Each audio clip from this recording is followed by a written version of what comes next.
Hello दोस्तों, तो कैसे हैं आप सभी। आशा करता हूं आप सभी अपनी तैयारी में बेहतर ढंग से लगे होंगे।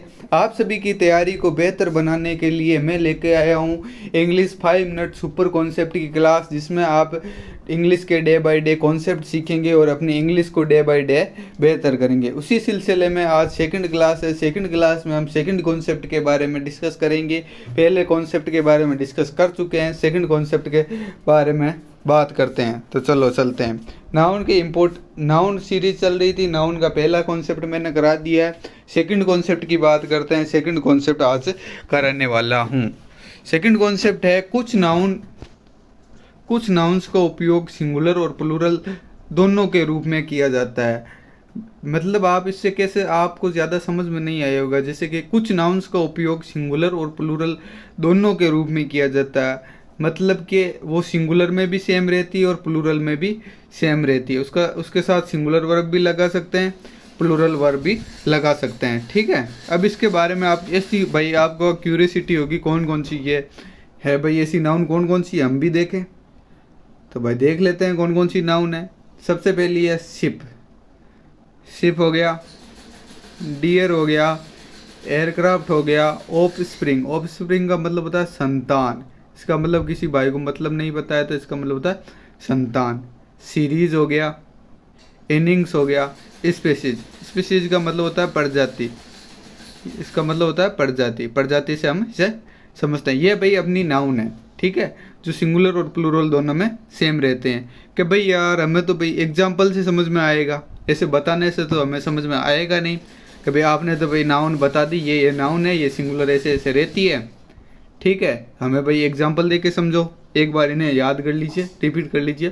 जैसे शिप है, डियर है, एयरक्राफ्ट है, ऑफस्प्रिंग है, सीरीज है, इनिंग्स है, स्पीशीज है। अब चलो भाई एग्जाम्पल की बात करते हैं, एग्जाम्पल समझते हैं।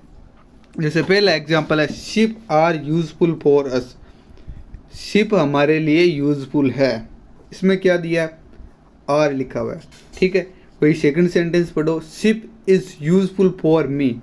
शिप है जो मेरे लिए यूजफुल है। तो इसमें आर किसके अकॉर्डिंग है, शिप के अकॉर्डिंग नहीं है यार। जनरली हम देखते हैं कि भाई नाउन के अनुसार वर्ब आती है, लेकिन इसमें नहीं है। इसमें क्या है, नाउन के साथ ये सिंगुलर और प्लूरल दोनों वर्ब आ सकती है। ये इसमें देखना होता है सेंटेंस का क्या मीनिंग क्या दे रहा है। जैसे कि हम सभी के लिए शिप है जो इम्पोर्टेंट है, यूजफुल है, इम्पोर्टेंट नहीं यूजफुल है। ठीक है, और इसमें क्या कहा गया है, ship is useful for me. इसमें कहा गया केवल मेरे लिए ही शिप यूजफुल है। ठीक है, ये बताया गया। तो इसमें इज़ और आर है, जैसे इसका यूज़ ऐसे होगा। फिर बात करते हैं he wanted two by 2 fish for dinner. वह खरीदना चाहता है 2 फिश। डिनर के लिए वह 2 फिश खरीदना चाहता है। तो इसमें कोई चेंज नहीं हुआ, फिश में कोई चेंज नहीं होगा। सिर्फ सिंगुलर और प्लूरल आप सेंटेंस के अकॉर्डिंग देखना है। फिर आगे बात करते हैं। आगे इसमें एक एक्सेप्शन है, अपवाद। क्या है इसमें, अपवाद है कि भाई फिशेज कब आएगा। फिशेज कब आएगा, फिश मैंने वहाँ पे लिखा है नहीं, यहाँ पे बता देता हूँ। फिश भी उसी टाइप का नाउन है। ठीक है, फिशेज कब आएगा, फिशेज जब आएगा जब वेराइटी ऑफ फिश होगा। जैसे ऐसा नहीं है कि भाई 5-7 फिश है तो हम फिशेज लगा देंगे, उस सेंस में नहीं लगाना। ये इस सेंस में लगेगा जब वेराइटी ऑफ फिश हो, अलग अलग प्रजाति की फिश हो। जैसे कि भाई मैं अपने किसी तालाब में भाई 2 या 4 प्रजाति की अलग अलग टाइप की फिशेज है, तो वहाँ पे फिशेज लगेगा।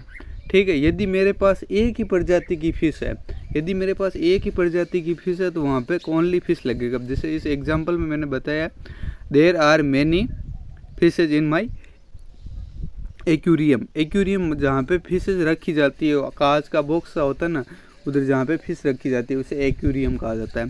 ठीक है, मैनी फिशेज होगा। ठीक है, उसी सीरीज में आगे देखते हैं भाई माही को कौन नहीं जानता। Mahi scored 150 runs in an innings क्या है, इनिंग्स सेम रहेगी, सिंगुलर प्लूरल कोई मतलब नहीं है, इसको एज इट इज़ रहेगी। ठीक है, चाहे कुछ भी लगा लो इसके साथ। ठीक है, इसका मतलब आपको मोटा मोटी इस कॉन्सेप्ट से क्या समझ में आया कि भाई ये नाउन चेंज नहीं होती कभी। मतलब एज इट इज जैसी है वैसी रहेगी, चाहे सिंगुलर बोल दो, चाहे इनको सिंगुलर बोल दो, चाहे प्लूरल बोल दो, कैसा भी बोल दो। यदि कॉन्सेप्ट अच्छा हो लगा हो तो लाइक शेयर सब्सक्राइब करें। Thank you.